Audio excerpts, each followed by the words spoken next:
हे गाईज, कसे आहात तुम्ही? तर आज मी चालली आहे शेतावर. तुम्हाला सर्वांना माहिती असेल की आमचं शेत हे मंगळवेढ्यामध्ये आहे. तर आम्ही आणि सोयरा आम्ही दोघेच चाललेलो आहे. सो पहिल्यांदा एवढ्या लांब मी तिला घेऊन चाललेली आहे. सो मला माहिती होते ती खूप त्रास देणार आहे, पण तरी पण रिस्क घेतला मी. सो आम्ही दोघे चाललो आणि आम्ही बसनी चाललो आहे. आणि ती पण खूप एक्सायटेड होती, तिला पण खूप दिवसापासून शेतावर जायचं होतं.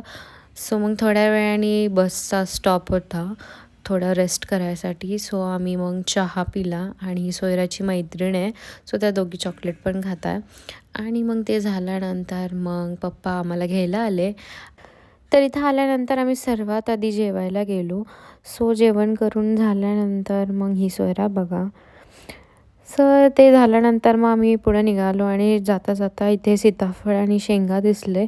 तर मग मी सीताफळ आणि शेंगा पण घेतले. आणि आमचं शेत हे बोराळे गावात आहे. सो जाताना हा व्ह्यू बघा किती सुंदर आहे. आणि इथले जे ढग आहेत ना, ते खरंच खूप म्हणजे खूप भारी होते.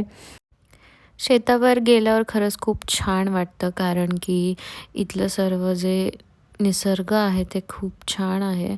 आणि इथं ऊन असतं खूप, पण इट्स ओके. हा रस्ता आहे आमच्या शेताकडे जाण्याचा आणि तुम्ही बघू शकताय वातावरण किती सुंदर झालेलं आहे. सो आणि सोयरा बघा नुसती नाटक नाटक असतं हिचं. तिचा फोन पण बघा आणि सर्वांना फोन लावत होती ती. सो आता आम्ही आलो आहे आमच्या शेताकडे. तुम्ही बघू शकता हे आमचं शेत आहे. सो जर तुम्हाला शेताचा टूर पाहिजेल असेल ना, तर मला कमेंट बॉक्समध्ये सांगा, मी नक्की शेताचा टूर देईल. आणि मग आम्ही फायनली इथे आलो शेतावर.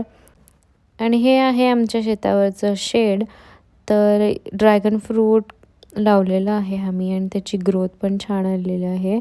सो जर तुम्हाला शेताचा टूर पाहिजेल असेल तर मला कमेंट बॉक्समध्ये सांगा, मी ते देईल.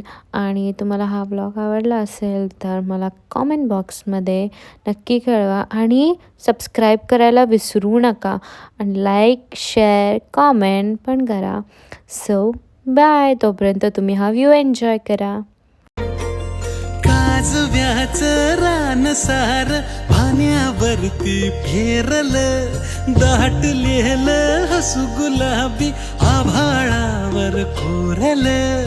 लाजाळूची लाज आली डोळ्या